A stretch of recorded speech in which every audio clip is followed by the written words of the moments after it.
ટાંકીનો slab ધરાશાયી થતાં એકનું મોત, 3 સારવાર હેઠળ.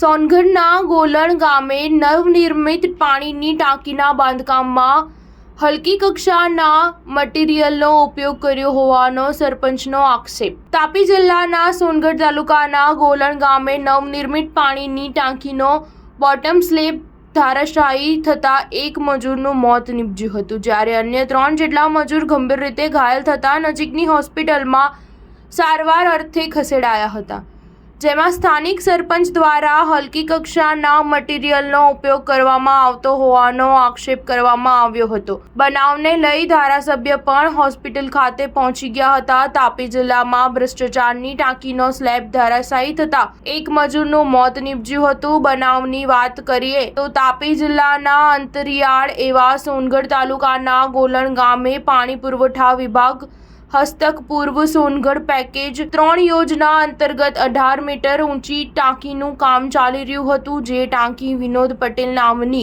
મહેસાણાની એજન્સી કામ કરી રહી હોવાનું જાણવા મળ્યું છે. પાણીની ટાંકીનો સ્લેબ ધરાશાયી થવાના પ્રકરણમાં ગામના સરપંચ દ્વારા આક્ષેપ કરવામાં આવ્યો હતો કે આ ટાંકીના બાંધકામમાં હલકી કક્ષાના મટીરીયલનો ઉપયોગ કરવામાં આવ્યો હતો, જ્યારે સ્થાનિક નિઝર વિધાનસભા ધારાસભ્ય ડોક્ટર જયરામ ગામિત પણ હોસ્પિટલ ખાતે ઘાયલ મજૂરની ખબર લેવા પહોંચ્યા હતા. સ્ટાર ન્યૂઝ 7 હંમેશા સચ્ચાઈની સાથે.